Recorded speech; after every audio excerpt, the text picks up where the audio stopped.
Oh, the joy of having a teething baby. Okay, maybe not so fun. Having a teething baby means some tough days and tough nights ahead. Having 3 children myself, I had my fair share of them. And trying to figure out what method worked best was all about trial and error. Hi, I'm Melissa. I'm a dental hygienist and Burst ambassador, and you're watching Burst TV.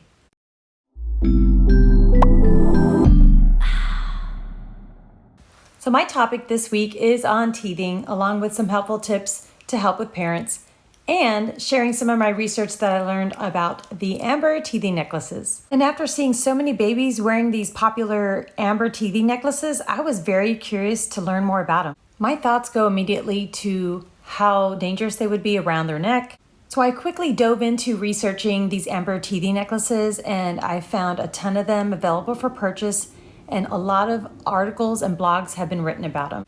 And many of these articles have been written by parents that just truly love them and are just think they're amazing. But not all of these articles I found have been positive. But I wanted to discuss the topic of teething. Did you know babies already have 20 primary teeth in their jaws when they're born? A baby can start teething as early as 3 months old. The 2 bottom front teeth are usually the first ones to appear, followed by the top 2. Hi there! Hygiene tip. Be sure you do schedule your little one's first dental visit when they have their first tooth come in or when they're about a year old. It is so important to start healthy habits at a young age. We go over oral hygiene instructions to mom and dad, and we will check for any cavities and just make sure everything is very healthy. Bye! So what are the normal signs of a teething baby? Tender gums, irritability, loss of appetite can occur, a slight increase in temperature, sleepless nights, excessive drooling, and chewing on objects. Some not so normal symptoms is if your child has a fever, diarrhea, or rash. And if these are ongoing symptoms, definitely recommend seeking a pediatric attention just in case there's something more serious going on. Now, the teething stage can last up to 3 years, so parents are always on the research of finding the best remedies. Items that can be easily thrown in the fridge helped a lot with my little ones. So think about like a cool damp washcloth, a chilled spoon or pacifier, or if you have a teething silicone ring, throw it in the refrigerator and just chill it. Avoid any frozen items, so don't throw anything in the freezer. Anything frozen tends to actually be hurtful in their mouth, and it really would make the situation worse.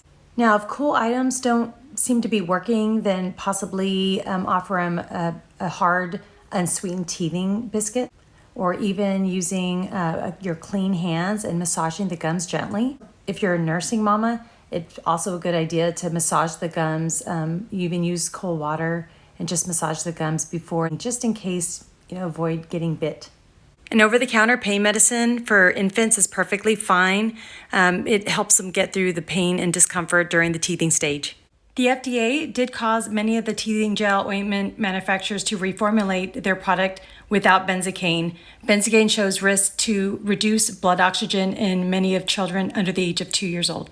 Good news is they have many products that are homeopathic and all natural, safe for little ones. Okay, let's talk amber teething necklaces. As opposed to silicone teething jewelry, they're actually amber teething necklaces are meant to be worn and not chewed. The claim is that when amber's warmed, it releases succinic acid. Never heard of it? You're not alone. It's actually a natural acid that is an anti-inflammatory. It's found in a lot of our foods like broccoli, sauerkraut, some of our cheeses. And how it's supposed to work is it absorbs into the skin, entering the blood system, circulating throughout the body, which should reduce inflammation and help ease the teething discomfort. Amber teething necklaces grew much popular the last 10 to 15 years with parents that were trying to avoid medication and utilize a more natural approach. I was also very curious to learn where this amber is found.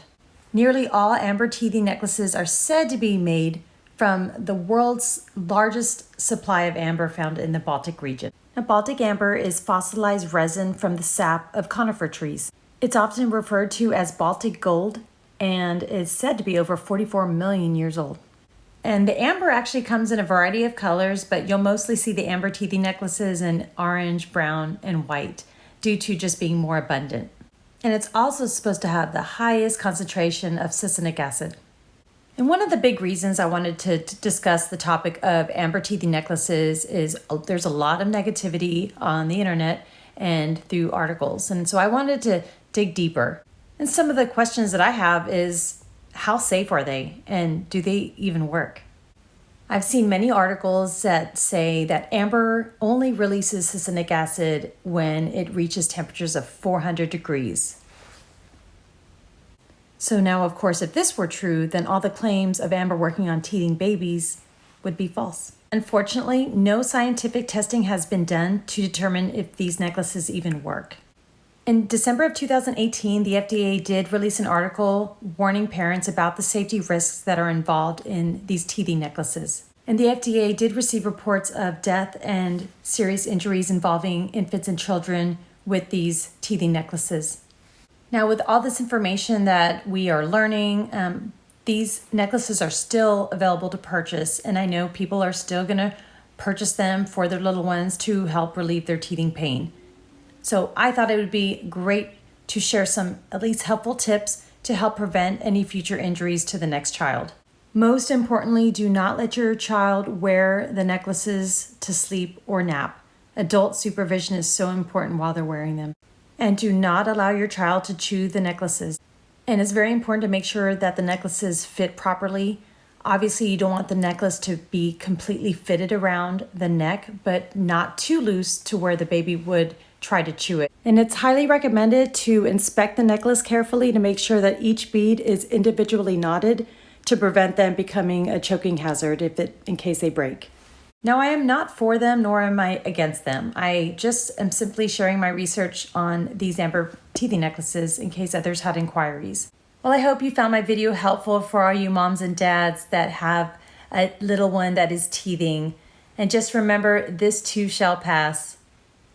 And if you have any helpful teething tips or experience with amber teething necklaces yourself, drop them in the comments below. We'd love to learn. And as always, Burst TV drops a new video once a week, so stay tuned for more. Take care.